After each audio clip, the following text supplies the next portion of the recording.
If you're going to betray me, don't do it at my wedding. Because I don't cry, I don't scream, and I definitely don't forgive. I plan. My name is Madison Carter. I'm 31 years old, born and raised in Charleston, South Carolina.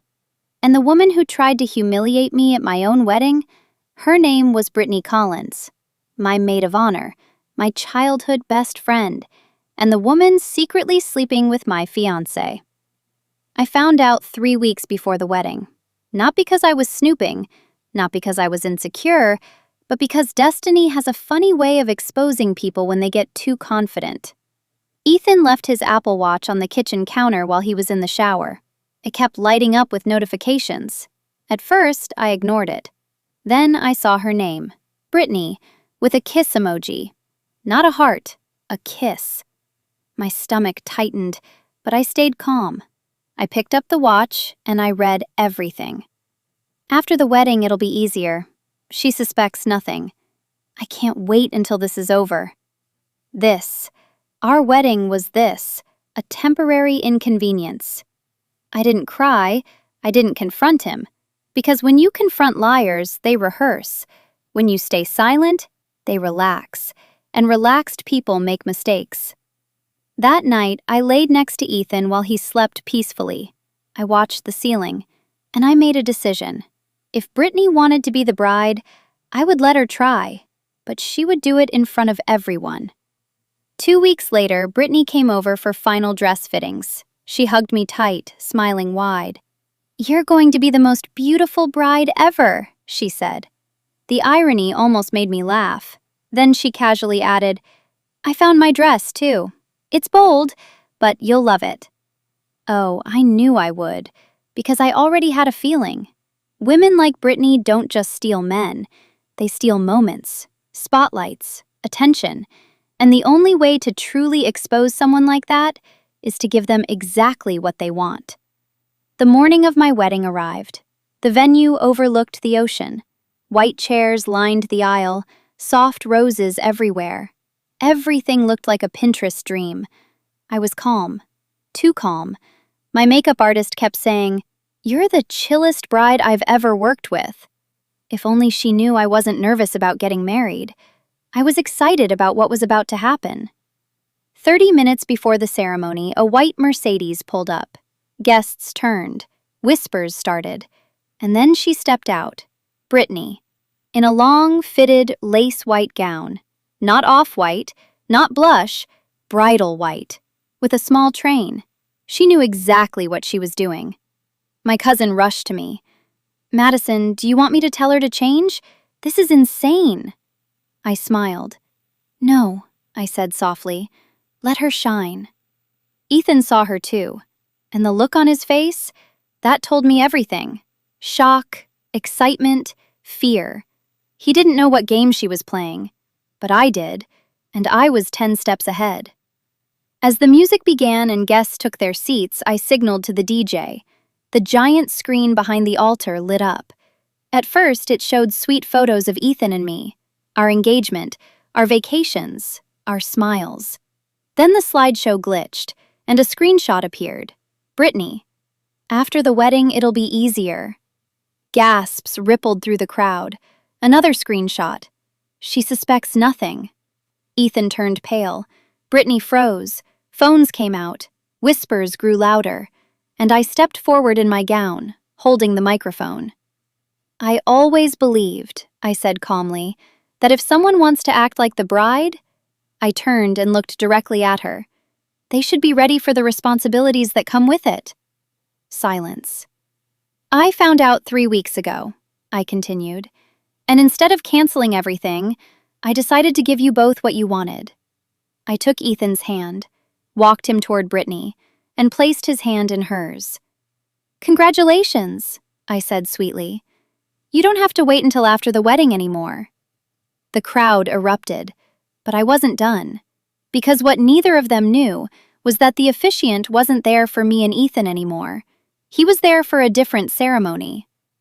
You know what the funny thing is about betrayal? People think the moment of exposure is the climax, the screaming, the gasps, the humiliation. But that wasn't the best part. The best part was what happened next. When I placed Ethan's trembling hand into Brittany's perfectly manicured one, the entire venue felt like it stopped breathing. My mother was crying. His father looked like he wanted to disappear. And Brittany? She tried to smile, tried to own it, because girls like her don't back down when they're caught. They double down. "Oh my God, Madison," she started. I held up my hand. "No," I said softly into the microphone. "You don't get to explain." I turned to the guests. "Thank you all for coming today. I promise your time wasn't wasted." Confusion, murmurs. Then I nodded toward the back of the aisle. And that's when the doors opened. Standing there, in a tailored navy suit, was Daniel Reed, my college best friend. The man who once loved me quietly for years. The man who never lied to me. The man who knew everything 3 weeks ago and helped me plan this entire thing. Gasps spread through the crowd again. Daniel walked forward calmly, confident. Ethan looked like he might faint. "Madison," Ethan whispered harshly. "What is this?" I smiled at him. "This? This is me choosing differently." 3 weeks earlier. After I discovered the messages, I didn't break down. I called Daniel.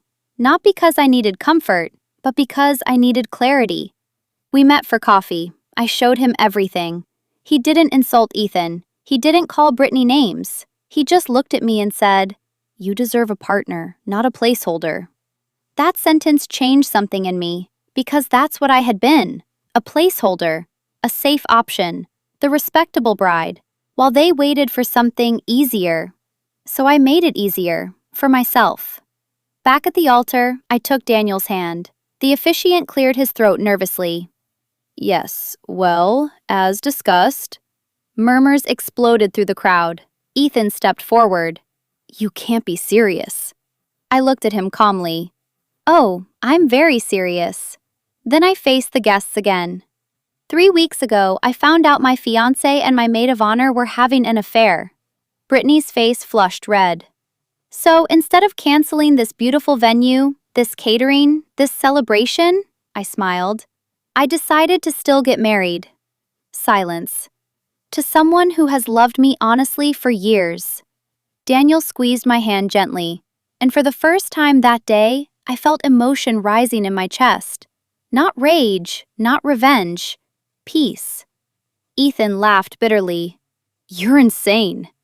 "No," I said. "I'm prepared." Then I pulled one final envelope from the bouquet I was holding. I handed it to Ethan. "What's this?" he snapped. "Your things," I replied calmly. "I had your belongings packed and delivered to your mother's house this morning. The apartment lease? Removed your name yesterday. The joint account? Closed." His jaw dropped. "You planned all this?" I tilted my head slightly. "You planned to marry me while sleeping with my best friend." A pause. I simply adjusted the timeline. Brittany tried one last move. She stepped forward dramatically. "Madison, this is embarrassing. For you." I looked at her white dress, then at the guests staring at her, then back into her eyes. "No, Brittany." I lowered the mic slightly. "This is educational." A few guests actually laughed, and that's when she realized something. She wasn't stealing my moment. She was standing in the wreckage of her own reputation. The officiant asked softly, "Shall we proceed?" I nodded. And right there, in front of 200 guests, with ocean waves crashing behind us, I said new vows. Not rushed, not emotional chaos, intentional. Daniel looked at me like I was the only woman in the world. Not a convenience, not a placeholder, a choice. As we kissed, the crowd erupted. Not awkward applause, real applause, standing ovation applause. Ethan walked out first. Brittany followed, her white dress dragging behind her like a defeated flag. Phones were still recording, whispers were spreading, but I didn't care. Because revenge isn't about destroying someone else, it's about reclaiming yourself. And I didn't just expose betrayal that day, I upgraded my future. But here's the part no one talks about. Revenge feels powerful in the moment. But what happens after the guests go home? After the applause fades? After the adrenaline disappears? That's where the real test begins. Everyone thinks the wedding was the ending, the exposure, the applause, the standing ovation, but that was just the public chapter. The real revenge? That happened quietly. After the music stopped, the reception went on without them. And you know what shocked people the most? I wasn't crying in the bathroom. I wasn't hysterical. I was dancing, laughing, toasting champagne with Daniel like I had just stepped into the life I was always meant to have. Because the truth is, when you prepare for betrayal, it doesn't break you. It frees you. But Brittany wasn't done. Oh no. Women like her don't walk away quietly. 2 days after the wedding, a video clip went viral locally. A 45-second edited version of the ceremony, cut carefully. It made me look dramatic, petty, calculated. The caption read, "Bride humiliated fiancé at altar in revenge stunt." Guess who posted it? Brittany. She thought she could rewrite the narrative, paint herself as the victim, claim I had lost my mind. What she didn't expect was that I had saved everything. Remember those screenshots? I didn't just have a few. I had weeks. Voice notes, hotel receipts, messages about how she planned to show up unforgettable. She wanted attention, so I gave her more than she could handle. I posted a calm, composed statement online. No insults, no name-calling, just facts, with timestamps, proof, and one final sentence. May we all choose honesty before we choose white dresses. The internet did the rest. Within 24 hours, the full story spread. People aren't kind to cheaters, especially not ones who try to hijack weddings. Brittany's job placed her on temporary leave. Her carefully curated social media comments turned off. Mutual friends stopped answering her calls, not because I asked them to, because truth has weight, and lies eventually collapse under it. Ethan tried reaching out too. Of course he did. 3 voicemails, 2 emails, 1 long message about how he panicked and made mistakes. He said watching me walk away so confidently made him realize what he lost. I didn't respond, because closure doesn't require conversation. Sometimes silence is the loudest answer. A month later, Daniel and I went back to the same beach venue. No cameras, no audience, just us. We walked barefoot near the shoreline, and he asked me something simple. If none of that had happened, would you still have chosen me? I thought about it. About the old me. The version of Madison who settled for safe love instead of honest love. I smiled. I would have eventually, I said. Betrayal just sped up my clarity. Here's what I learned. Revenge isn't screaming. It isn't chaos. It isn't destroying someone's life out of rage. Real revenge is composure, preparation, walking away so gracefully that the people who tried to replace you realize they downgraded. Brittany wore white to my wedding because she wanted to feel like the bride. But being the bride isn't about the dress. It's about being chosen, publicly, proudly, without secrecy. And in the end, she got a man who lied.